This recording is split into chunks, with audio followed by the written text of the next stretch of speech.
매일 같은 시간, 같은 버스, 같은 자리. 당신에게도 그런 사람이 있나요? 안녕하세요. 인생사 연아카이브 청취자 여러분.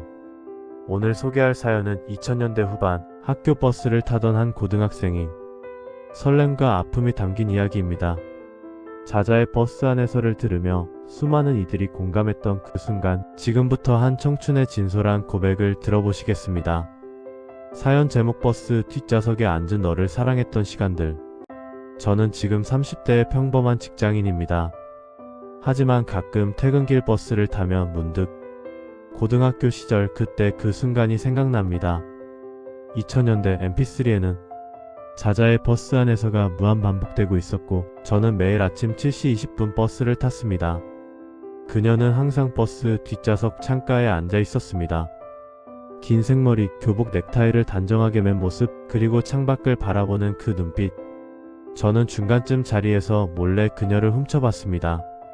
친구들은 "야, 너 걔 좋아하지?" 라며 놀렸지만 전 절대 인정하지 않았죠. 인정하는 순간 이 설렘이 깨질 것 같았으니까요.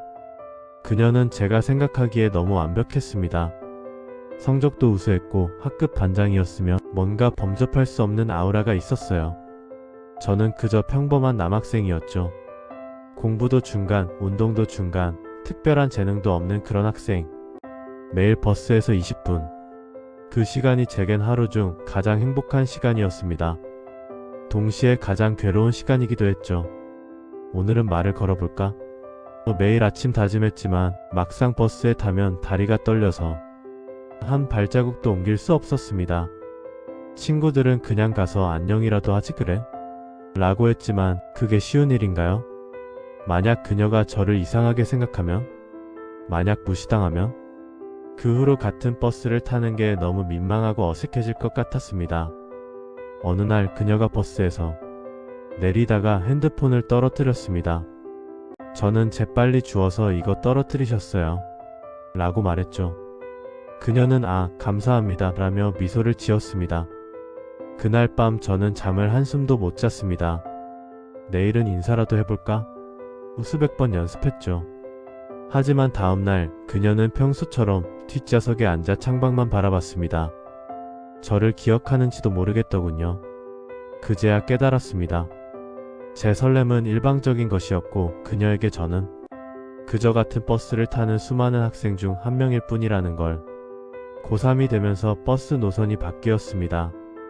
그녀는 다른 버스를 타게 됐죠. 마지막으로 같은 버스를 타던 날, 저는 용기를 내서 옆자리에 앉으려 했습니다. 하지만 다른 여학생이 먼저 앉아버렸고 저는 결국 아무 말도 하지 못했습니다. 졸업식 날 운동장에서 그녀를 봤습니다. 친구들과 웃으며 사진을 찍고 있더군요. 저는 멀리서 그 모습을 바라보다가 돌아섰습니다. 지금이라도 가서 말할까?